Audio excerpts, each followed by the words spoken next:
안녕하세요. 피할 수 없는 운명 160번째. 오늘은 아주 좋은 희신운의 교통사고가 크게 난 여자분 사주를 가지고 피할 수 없는 운명을 들여다보도록 하겠습니다. 먼저 어떤 사연인지 들어보시겠습니다. 어느 날 젊은 여자분께서 전화로 상담 예약을 하시고 정해진 시간에 상담을 오셨습니다. 상담 오신 주제를 여쭤보니 이사날을 잡으러 오셨다 합니다. 저는 그분에게 좋은 이사날을 택일해 드리고 상담을 마치려다 사주 속에 너무 눈에 띄는 게 있어 한 말씀 드립니다. 사모님은 운전을 잘 하시겠네요. 하지만 교통사고를 매우 조심해야 하는 사주입니다. 사주에 교통액이 흉하게 자리 잡았네요. 특히 2019년도 같은 운기에는 정말 교통사고 조심해야 합니다 라고 말씀드렸더니 그분께서 놀란 눈을 하시며 말씀하십니다. 선생님, 제 사주에 그런 게 나오나요? 맞습니다. 제가 운전을 잘하는 편인데 크고 작은 사고가 자주 납니다. 선생님 말씀대로 2019년 차 사고가 크게 나 몇 달 입원도 했습니다. 그런데 교통사고가 자주 나는 게 제 사주 속에 들어있군요 라고 하십니다. 저는 그분께 본인 사주와 왜 교통액에 취약한지 자세히 설명드리고 이해를 시켜드린 후 상담을 마친 사연입니다. 자, 그럼 이분 사주가 어떤 사주길래 교통사고가 자주 나는 사주가 되었는지 사주 속에 들어있는 피할 수 없는 운명을 들여다보도록 하겠습니다. 자, 이 사주가 오늘 여러분과 같이 피할 수 없는 운명을 들여다볼 사주팔자가 되겠습니다. 신유년 경자월 정해일 신해시에 태어나신 여자분이시네요. 신유년생이시면 1981년생이시죠. 2021년원에 41가 되시는 여자분이 되겠습니다.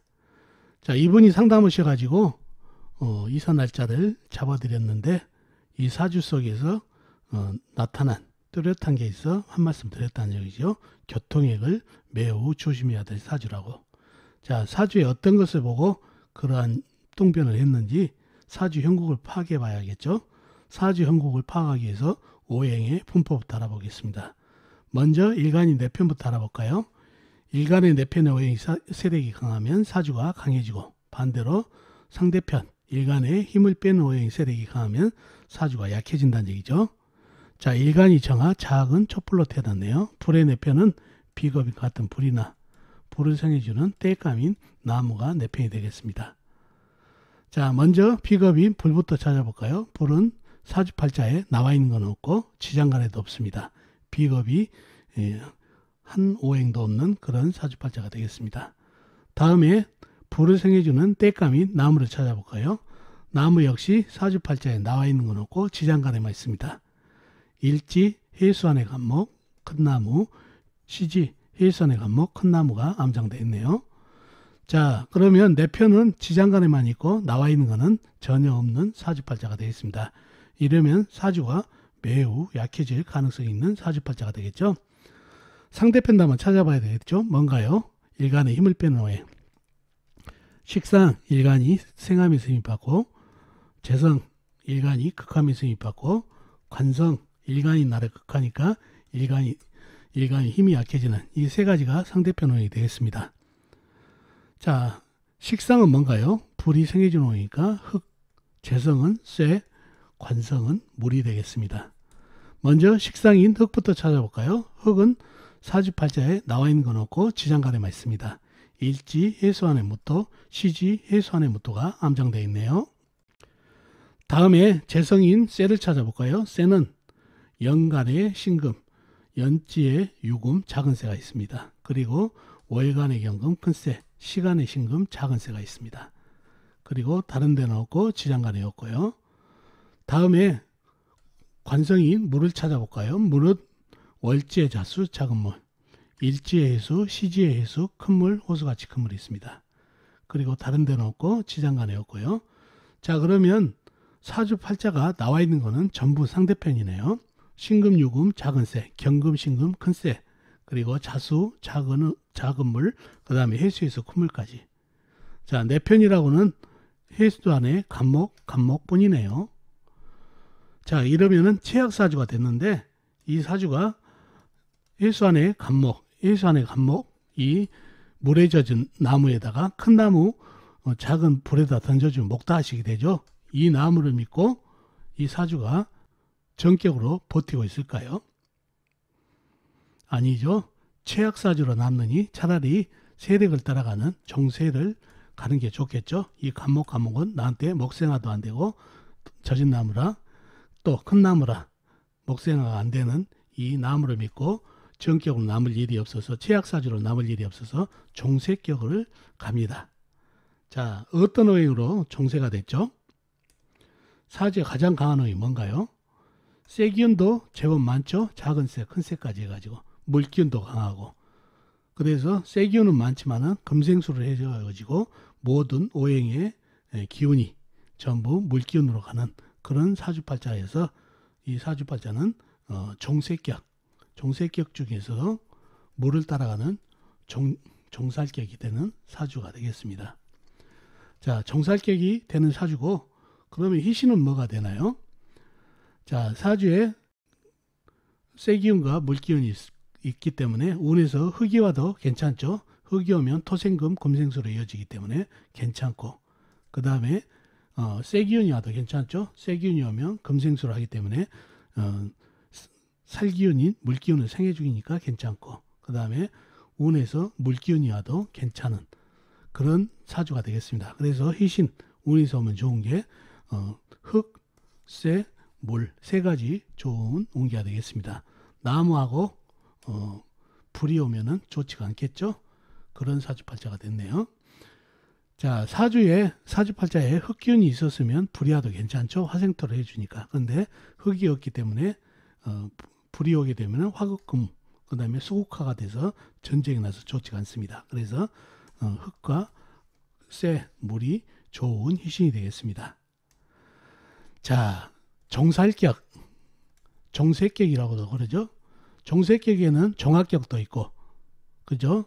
식상을 따라가는 종합격, 그 다음에 종제격, 재성을 따라가는 종제격, 그 다음에 살기운을 따라가는 종살격이 있는데, 이 종세격은 운기 희신이 있죠. 희신을 받으면 사해운하고 그 다음에 건강운, 그 다음에 수명, 이거는 따로 봐야 된다는 얘기죠.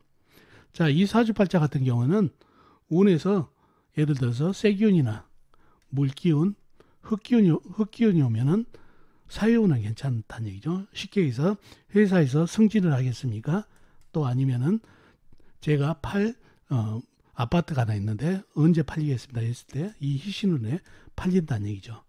그러나 이 흑, 쇠, 물이 돌았을 때 이 희신운이 돌았을 때 물기운이 더 강해지죠.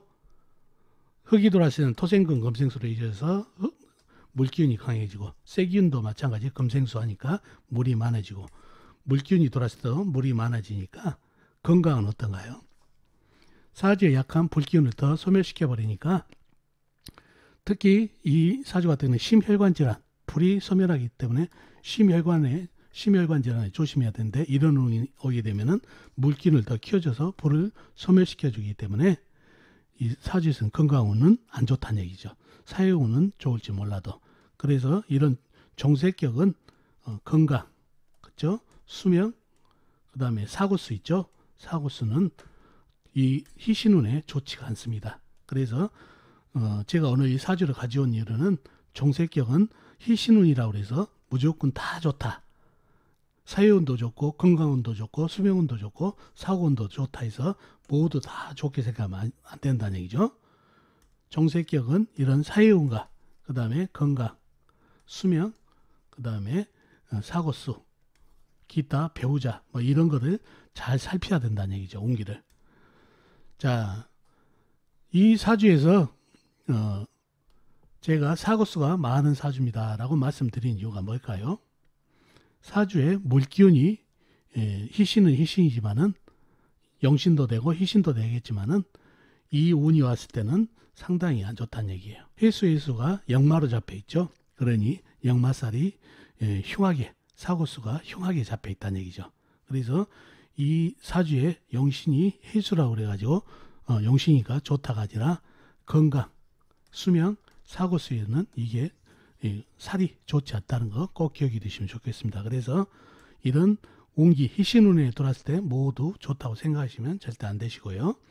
자, 그래서 해수해수 역마살이 살기운으로 잡혀 있어 가지고 종살이지만 살기운으로 잡혀서 사고수를 조심해야 된다는 얘기죠. 그래서 기해년 있죠. 2019년에 큰 사고가 난 이유도 이 해수가 종살이 오면서 물기운을 더 가세시키면서 역마로 오죠. 그러니 역마기운을 더 가세시키면서 사고수, 자칫하는 목숨을 잃을 수도 있는 운기가 되겠습니다. 오히려 불기운, 그 다음에 나무기운이 있죠. 이런 기신운이죠. 이거는 운에서 들어오면 사회운은 안 좋지만 이런 운이 들어올 때는 건강운에는 도움이 된다는 거. 이거 꼭 기억이 되셔야 됩니다. 그래서 희신운에 모두 다 좋다 그러시면 안 된다는 얘기죠. 또 이렇게 정살격 보면 이게 살이 여자분이시니까 이성 배우자운이죠.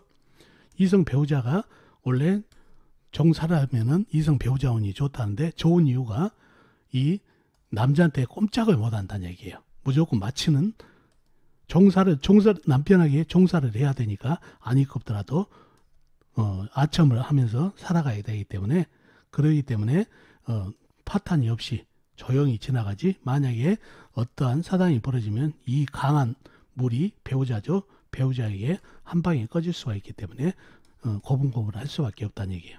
그래서 이 살이 배우자가 나한테 좋지는 않죠. 엄하게 무시한 어떻게 보면 폭군에 해당된다는 얘기죠.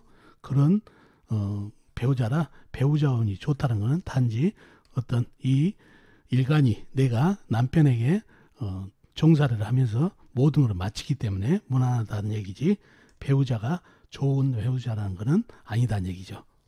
정제도 남자 사주 팔자에도 정제도 마찬가지죠. 재성이 워낙 강하다 보니까 재성에게 대들지 못하니까 재성에게 꼽을 살기 때문에 집안이 편안하다는 얘기죠. 거의 그런 남자들은 공처가가 많은 이유도 그렇습니다. 희신운이 오게 되면은 건강, 그 다음에 사고수, 그 다음에 수명, 이거는 반대로 봐야 된다는 거 꼭 기억해 두시면 좋겠습니다. 자, 오늘은 좋은 운기에 교통사고가 잦았던 여자분 사주로 피할 수 없는 운명을 들여다봤습니다. 그리고 그 사주로 종살격의 운기 보는 법도 배웠습니다. 자, 어떻습니까? 오늘 사주풀이 도움이 되셨나요? 도움이 되셨으면 좋겠습니다. 그럼 다음 시간에 뵙도록 하겠습니다. 안녕히 계세요.